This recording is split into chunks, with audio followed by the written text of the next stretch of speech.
हम लोग इकोनॉमिक्स में वो पढ़ते थे, ये स्टैगफ्लेशन का एक अफराती जमूद, हम वो टर्म मुश्किल मुश्किल उर्दू की इस्लाहात के ऊपर वो हंसते थे कि ये कौन सी चीज़ होगी अफराती जमूद। लेकिन आजकल पाकिस्तान की ये सूरत हाल बताती है कि अफराती जमूद क्या है, कि आपकी ग्रोथ है ही नहीं है और इन्फ्लेशन आपका 40-50% पे घूम रहा है। अभी इंडिया की बात की खोखर साहब ने। इंडिया में 90 की दहाई के अवाइल में उनके पास रिजर्व्स ना होने के बराबर थे और ग्रोथ ना होने के बराबर थी, उसे हिंदू ग्रोथ का नाम वो देते थे। वो मनमोहन सिंह ने अपने गोल्ड रिजर्व्स एयरलिफ्ट किए थे, इतनी बुरी सूरत हाल थी अपने आप को लिक्विड रखने के लिए। अब 30 सालों में इंडिया कहाँ खड़ा है और हम पाकिस्तान की सूरत हाल देखें तो हम कहाँ खड़े हैं। हमारे 92 पैसों में उनका 1 रुपया मिला करता था, हमारा रुपया उनसे तगड़ा था। आजकल 3.5 रुपये का, हमारे 3.5 रुपये और उनका 1 रुपया, हम 1/4 इकॉनमी हो गई हमारी अगर रुपये की वैल्यू के हिसाब से आप जाने तो बेड़ा गर्क तो हो गया हमारा, हम निकलेंगे कैसे इससे। सर वो कहते हैं ना कि अगर आप किसी खाई में हो तो कम से कम और मजीद खोदना ख़त्म कर दें। हम तो ये भी ख़त्म नहीं कर रहे। जो मैं कोई हिंदुस्तानियों में सुरखाब के पर नहीं है। अगर आज वो हमसे आगे हैं तो पिछले 25 सालों में हमने गलत फ़ैसले किए हैं और उन्होंने सही फ़ैसले किए हैं। हम माशी तौर पर गलत फ़ैसले करते आ रहे हैं जिसकी वजह से हम यहाँ पे पहुँचे हैं। हमने वो कर्ज़ ले लिया है जो कर्ज़ से हम अब इसको देना मुश्किल हो गया है। हमने अपने वसाइल हुकूमत के नहीं बढ़ाए लेकिन अखराजात बढ़ाते गए, जिसकी वजह से हमने एक बहुत बड़ा खसारा कर दिया। फिर उसके बाद आपने जब लास्ट एनएफसी अवार्ड किया था, नवा एनएफसी अवार्ड या 10वां गालिबन एनएफसी अवार्ड, तो आपने मजीद सूबों को और पैसे दे दिए। तो अब आप जो पैसे आप जमा करते हैं वो सूबों को दे देते हैं। उनके पास वाफर पैसे हैं इसलिए वो अपना टैक्स जमा नहीं करते, ना वो प्रॉपर्टी पर टैक्स लेते हैं ना वो एग्रीकल्चर पर टैक्स लेते हैं। वफाक जो टैक्स लेता है वो इतना भी नहीं है कि वो अपने 1 रुपया भी अखराजात में डाल सके, वो सारे के सारा सूद में चले जाता है, बल्कि और आपको कर्ज लेना पड़ता है सूद देने का। जब आपको कर्ज नहीं मिल रहा तो फिर आप पैसा छापते हैं, जिसकी वजह से आज आपका 40% महंगाई हो गई है। तो वो जो बेचारा पाकिस्तानी मेहनत करके 4 पैसे कमा रहा है या 2 पैसे जमा कर रहा है, उसकी तो आपने जमाशुदा पूंजी का भी बेड़ा गर्क कर दिया, क्योंकि इतनी महंगाई कर दी, और उसकी जो भी तनख्वाह थी उसके ऊपर एक 40% आपने इन्फ्लेशन टैक्स डाल दिया।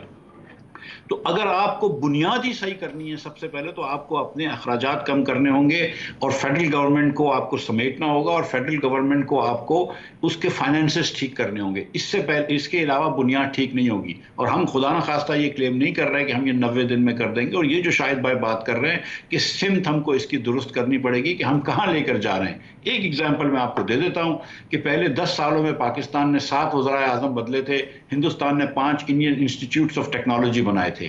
तो आज उनका $150 अरब का एक्सपोर्ट है आईटी का, और हमारा शायद $2-2.5 अरब का है। तो अगर यहाँ पे हमारा लड़का जो है वो सिर्फ 3 महीने का सैलानी वेलफेयर का डिप्लोमा लेके आएगा और वहाँ का लड़का जो है वो इंडियन इंस्टीट्यूट्स ऑफ टेक्नोलॉजी का बेंगलोर या कलकत्ता कैंपस से बैचलर्स डिग्री करके आएगा, तो हमारा बच्चा कहाँ कम्पीट कर सकेगा।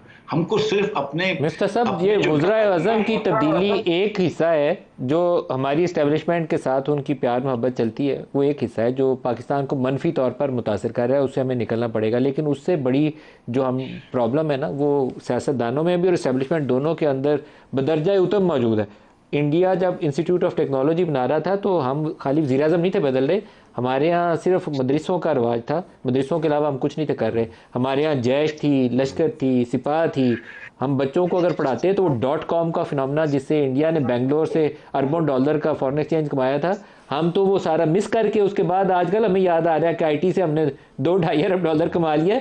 दुनिया इंडिया की देखें तो वो कितने $100 अरब जो है दुनिया इसी से आपकी आईटी और आईटी इनेबल्ड सर्विसेज से कमा रही है। हम बच्चों को उस तरफ लगाए ही नहीं। ये हमारे पूरी कलेक्टिवली फेलियर है, पॉलिटिकल लीडरशिप की भी और उस इस्टेब्लिशमेंट की भी, जो बहुत ज़्यादा स्टेक होल्डर है पाकिस्तान में।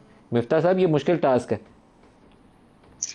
नदीम भाई, ये चांद से लोग नहीं आएंगे ना किसी और बैरून मुल्क से आएंगे। ये टास्क हम पाकिस्तानियों को ही करना है। और जस्ट बिकॉज के पीछे एक सियासतदान फेल हो गए या पिछले सियासतदानों ने ये नहीं करा, इसका ये मतलब नहीं कि आगे हम कोशिश ना करें। तो हमें ये, हमारे ऊपर ये कोशिश फ़र्ज बनती है एज अ पाकिस्तानी। ये ज़रूरी नहीं है, देखिए जब मुस्तफ़ा भाई कहते हैं कि पार्टी बनाओ, और शाहिद भाई से और मुझसे ये रोज़ ही तकरीबन दलील होती है, तो हम इस बात पे तो बिल्कुल मानते हैं कि पार्टी की ज़रूरत है पाकिस्तान में। आज के दिन में ये तीनों पार्टियां माजरत के साथ सिर्फ अपने मामलात पे रुकी हुई हैं। किसने पाकिस्तान के लोगों की बात करी है? किसने यहाँ बात करता है रोज़ के जिधर महंगाई हो गई है कि एक आदमी जो नौकरी कर रहा है, कमा रहा है पैसे, वो भी पूरे नहीं कर सकता? किसने ये बात करी है कि यहाँ पे बिजली का बिल जो है वो नाकाबिले बर्दाश्त हो गया है? कौन सी सियासी जमात बात करती है कि तमाम पाकिस्तानियों को इनके हुकूक मिलने चाहिए, खवातीन को इनके हुकूक मिलने चाहिए? कौन सी सियासी जमात ने बात करी है पिछले 5 सालों के अंदर के खानगी को बढ़ाना जरूरी है कि बच्चों को आज जो पढ़ा रहे हैं वो गलत पढ़ा रहे हैं? ये तो कोई सियासतदान बात नहीं कर रहा। जब हम ये बात करना शुरू की री इमेजिनिंग के प्लेटफॉर्म पे, तो मैं आपको बता रहा हूँ कि सैकड़ों लोग आए शाहिद साहब के पास, मुस्तफ़ा के पास, और कहा है कि आप पार्टी बनाइए, आप आगे बढ़िए, हम आपके साथ हैं। लेकिन हम अभी भी ये श्योर नहीं है कि क्या वो सियासी लीडरान हम होंगे जो पाकिस्तान के लोगों की उम्मीदें और आवाजें आगे लेकर जाएंगे, या कोई और होंगे। और कोई अगर और भी हो तो हमें उससे कोई कैवल नहीं है, कोई मसला नहीं है। कोई ना कोई इंसान इंशाअल्लाह ताला उभरेगा पाकिस्तान में, कोई सियासी कुव्वत उभरेगी जो पाकिस्तानियों की जो हक बजानिब आवाज है उसको आगे लेके जाएगी, उनकी उम्मीदों का सहारा बनेगी। ये सिर्फ अपने मसाइल में नहीं घुसे रहेगी। शाहिद साहब से भी इस पर राय चाहूँगा। शाहिद साहब, मिफ्ता साहब की जो आखिरी 2 लाइनें ना बड़ी इंटरेस्टिंग है। उन्होंने कहा कि हम होंगे या नहीं होंगे पता नहीं, ये ठीक करने वाले, लेकिन इंशाअल्लाह ताला कोई ना कोई ज़रूर आएगा। फिर वो एक पाकिस्तानी का वो जो एक ईमान होता है ना आखिर में, उसी के ऊपर भरोसा होता है कि इंशाअल्लाह ताला अल्लाह ताला इस मुश्किल से निकालेगा। तो अल्लाह ताला इंशाअल्लाह मुश्किल से निकालेगा, लेकिन उसके लिए हमें अपनी हरकतें ठीक करनी पड़ेंगी कलेक्टिवली। जी बिल्कुल। देखिए, ईमान तो एक बुनियादी जुज़ है ना, लेकिन उसके साथ साथ आपने मेहनत भी करनी है। अल्लाह ताला ने आपको सलाहियतें दी हैं, आप मेहनत करें। और यही आज की ज़रूरत है कि जो कुछ हमारे पास, हमारे मुल्क के पास जो वसाइल हैं, वो सबसे बड़ा जो हमारे पास एक ह्यूमन कैपिटल है, उसको हम कैसे इस्तेमाल करते हैं। और सबसे बड़ी आज आपको लीडरशिप चाहिए जो मुल्क के मसाइल हल कर सके। तो मैं बार बार कहता हूँ कि हमारी सोच ये थी कि शायद ये सियासी जमातें जागें। हमने रीइमेजिनिंग पाकिस्तान शुरू किया, हमने कहा शायद ये जागें।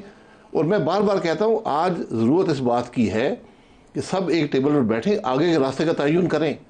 अगर आप आज नहीं करेंगे, कल आप कैसे हुकूमत चलाएंगे? क्योंकि आज की नाकामी में सब शामिल हैं। और मैं माजी करीब की बात कर रहा हूँ, कोई भी इससे मुस्तस्ना नहीं है। हर जमात, हर लीडरशिप शामिल है। तो क्या उम्मीद देते हैं आप पाकिस्तान के लोगों को? इसलिए आज एक नई जमात की जगह बन गई है। अगर ये जमातें जाग जाती, ये जमातें अवाम के मसाइल की बात करती, कोई रास्ता दिखाती, कोई जिद्दत पैदा करती, कोई रिफॉर्म की बात करती, तो बात आगे चलेगी। आपको निज़ाम का मुकम्मल रिफॉर्म चाहिए।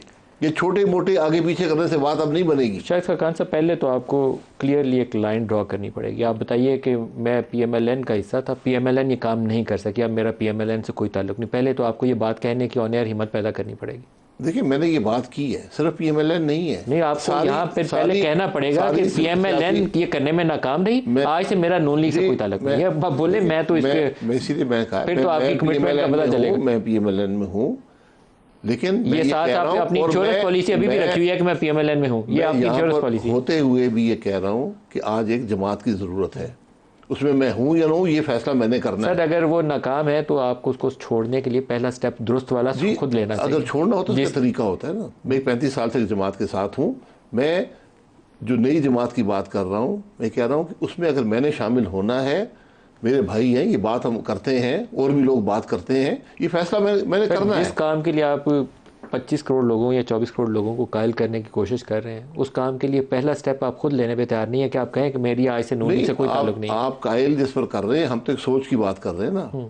जब सियासी जमात बनेगी, क्या उसका मैं हिस्सा बनता हूँ नहीं बनता हूँ, ये मैंने मुशावरत से फैसला करना है। अपने हल्के के वहाँ से मुशावरत करूँगा, आपसे मुशावरत करूँगा, फिर ये फैसला होगा। ये भी यही करेंगे। तो आप अभी कन्विंस नहीं है कि आपको नई सियासी जमात की तरफ जाना चाहिए? कन्विंस नहीं तो यहाँ क्यों बैठा हूँ? आप दोनों बातें कर रहे हैं। नहीं, मैं ये बात कर रहा हूँ कि एक सियासी जमात की जरूरत है। आप सिर्फ लोगों का रिएक्शन देख रहे हैं, इसके अलावा आप कुछ नहीं कर रहे हैं, क्योंकि आपको फर्स्ट स्टेप लेते हुए गुरेज है अभी। मैं बिल्कुल कोई रिएक्शन की बात नहीं कर रहा हूँ।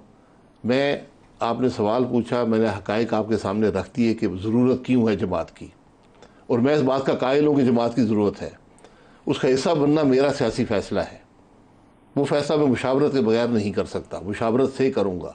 किससे मुशावरत? हल्के के अवाम? हल्के के अवाम से मुशावरत होती है, अपने ख़ानदान से मुशावरत होती है, जो मेरे दोस्त जमात में हैं, जिनके साथ मैंने 35 साल गुजारे हैं, मुशावरत से ये फैसला। तो कल अगर नवाज शरीफ ने दोबारा आपको बुला लिया कि आ जाएं, आपने यहाँ से आप ही ने इलेक्शन लड़ना है, ये मैं वो शख्स नहीं हूँ कि मैं किसी इक़्तिदार के असूल के लिए जमातें बदलता रहूँ। मैं ये समझता हूँ कि आज मुल्क की ज़रूरत है। अगर नवाज शरीफ ने बुला लिया तो फिर दोबारा नून लीग में? नवाज शरीफ साहब, बिल्कुल, मेरे 35 साल से रफाकत है, हम बैठकर बात कर सकते हैं कि हमारी जमात कहाँ जा रही है। जो पिछले 16 महीने मैं अपनी जमात की कारकर्दगी से ज़्यादा खुश नहीं हूँ। आप शहबाज शरीफ को तनकीद करने पे आने तैयार नहीं होते, बाकी बातें तो मैं छोड़ ही दें। जो देखिए, मेरे ख्याल में बहुत बड़ी तनकीद- जिम्मेदारी उसकी आयद होती है। तनकीद जो मेरी पार्टी का सदर हो उसकी तनकीद मैं अपने फोरम पे करता हूँ। मैं आप पार्टी के प्रोग्राम अंदर में आपने बैठकर तनकीद नहीं कर सकता। पार्टी के अंदर तनकीद किया आपने? मैं आपको खुश करने के लिए शहबाज शरीफ साहब की तनकीद नहीं कर पार्टी के सकता। अंदर तनकीद किया आपने उनकी? हमेशा की है। तो इस्लाह किया मैंने की? उसकी देखिए, मैं इस्लाह नहीं हुई ना। मैंने आपको यही कहा कि अगर मुझे वो मसाइल हल होते, वो फैसले होते नजर आते तो मैं यहाँ शायद ना बैठा होता।